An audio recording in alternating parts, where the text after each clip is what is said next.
வந்துருச்சு. ரொம்ப தேங்க்ஸ் சித்தப்பா. சித்தி உங்களுக்கும் தேங்க்ஸ். ஏய், என்ன சித்தி சித்தின்னு கூப்பிடாதன்னு உங்ககிட்ட இத்தனை வாட்டி சொல்லியிருக்கேன். சித்தி எங்க சித்தப்பா உங்களை கட்டியிருக்காங்கல்ல, அப்படின்னா நீங்க எனக்கு சித்தி தானே. எங்க அம்மா எனக்கு சொல்லி தந்திருக்காங்க, நீங்க சாக்லேட் வாங்கிட்டு வந்ததுக்கு சித்தப்பாவுக்கும் சித்திக்கும் தேங்க்ஸ் சொல்லிட்டு வான்னு சொன்னாங்க. தேங்க்ஸ் சொல்லிட்டேன், நான் வரேன்.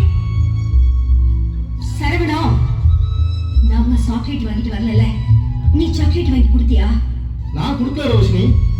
நாம எல்லாருக்கும் ட்ரெஸ் வாங்கி கொடுத்துருக்கோம். கிருத்திஷாவுக்கு ஒன்னும் வாங்கிட்டு வரல. அவன் மனசு நோகக்கூடாதுன்னு அண்ணி எப்படி செஞ்சிருக்கலாம்?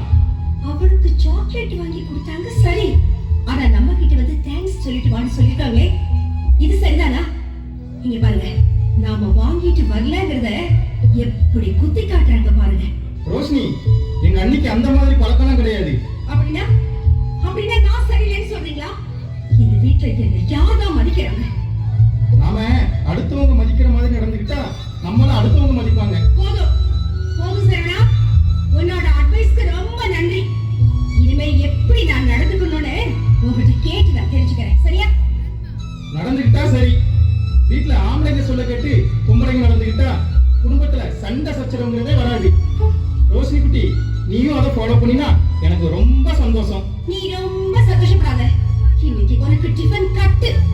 ஏ ரோஷினி, வாயில அடிச்சாலும் பரவாயில்லை, என் வயித்துல அடிச்சிடாது. ஆம்பளைங்க வயிற்றுல அடிச்சாதான் பொம்பளைங்களோட அருமை என்னன்னு தெரியும். வா, இன்னைக்கு டைனிங் ஹாலுக்கு வந்துக்கோ, உன்னை நான் கவனிச்சுக்கிறேன்.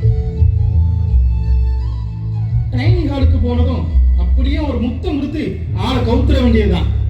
இந்த கலைகள்லாம் தெரியாம இருந்தா நம்ம சுத்த வேஸ்ட். எப்படியோ பேசியே ரோஷினி வேகத்தை குறைச்சிட்டோம். அப்புறம் என்ன நடக்குதுன்னு பொறுத்திருந்து பார்ப்போம்.